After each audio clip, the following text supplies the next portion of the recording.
अगर आप गाँव में रहते हैं, तब तो अच्छी बात है। लेकिन अगर आप शहर में रहते हैं या फिर शहर में जाने के लिए सोच रहे हैं, तो भाई साहब एक बात ध्यान देना कि आप वहाँ पर निचोड़ लिए जाओगे। आप अपने हेल्थ से भी जाओगे और अपने पैसों से भी। हाँ, एक चीज़ आपको ज़रूर मिल सकती है, वो है आपका करियर ऑप्शन। अब यहाँ पर ध्यान से सुनना कि आपकी जेब से पैसे और आपके शरीर से हेल्दी लाइफ़स्टाइल किस तरीके से छीनी जाती है। अगर शहर में आपकी 10 से लेके 15,000 या फिर 20,000 तक की आपकी इनकम है, तो एक बात ध्यान से समझ लेना कि आपकी जो भी पैसे हैं, सेविंग्स है, वो बिल्कुल ना के बराबर बचने वाले हैं। अगर आप शहर में रहते हैं इतनी कम सैलरी में, तो आप मान के चलो कि अगर आप मान लो झोपड़पट्टी में भी रहते हैं, तो आपको स्टार्टिंग जो भी रेंट है वहाँ का वो 2,500 है और वहाँ का जो भी लाइट बिल है वो 500 रुपया कम से कम पकड़ के ही चलो, और साथ में जो भी आप पानी भरते हैं उसका 500 रुपया 600 रुपया अलग से ले लो। और अगर आप डेवलपिंग एरिया में हैं तो 150 रुपया 200 रुपया तो आप सिर्फ फिल्टर पानी का जोड़ लो, क्योंकि वहाँ पर म्युनिसिपैलिटी जो भी पानी होता है उसकी थोड़ी दिक्कत होती है। और अगर आपके पास खुद का भी रूम है, मतलब अगर आपके पास झोपड़ी में भी खुद का छोटा सा भी रूम है, तो भाई साहब उसका भी टैक्स देना पड़ेगा। यहाँ शहरों में 10-12 हजार की सैलरी में इतने एक्सपेंसेस यानी इतने खर्चों के बाद जो भी आपके पैसे बचते हैं,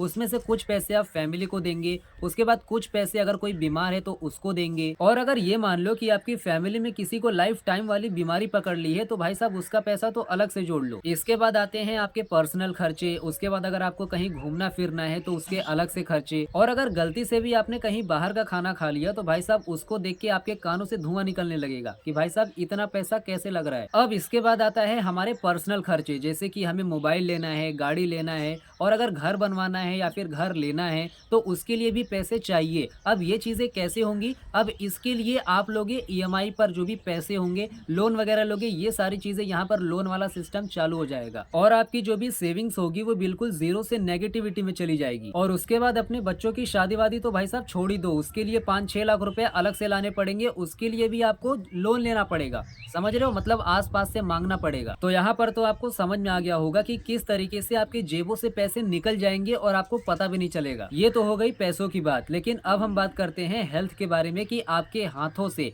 आपके शरीर से हेल्दी लाइफस्टाइल किस तरीके से छीनी जा रही है। तो देखिए, अगर आप शहर में रहते हैं तो वहाँ पर जो भी सब्जियां मिलती हैं, जो भी फल मिलते हैं, हम ये सोचते हैं कि हम फल वगैरह खाएंगे, हरी सब्जियां खाएंगे तो हम जो मतलब प्रोटीन मिलेगा, ठीक है। लेकिन भाई साहब आज के टाइम पर इतनी मिलावट हो रही है कि आपको पता भी नहीं चल रहा है, लेकिन आप धीरे धीरे उसको कंज्यूम करते जा रहे हैं। हरी सब्जियों के ऊपर कलर डाले जाते हैं ताकि वो जो सब्जी है वो ताजा दिखे, और जो भी फल है, बहुत से ऐसे फल हैं जिसमें इंजेक्शन लगाए जाते हैं ताकि वो जो फल है वो अच्छा दिखे, जो भी हरा भरा दिखे। तो देखा जाए तो आज के टाइम पर आप हर जगह से निचोड़े जा रहे हैं, मतलब आप हर जगह से आपको कमजोर किया जा रहा है।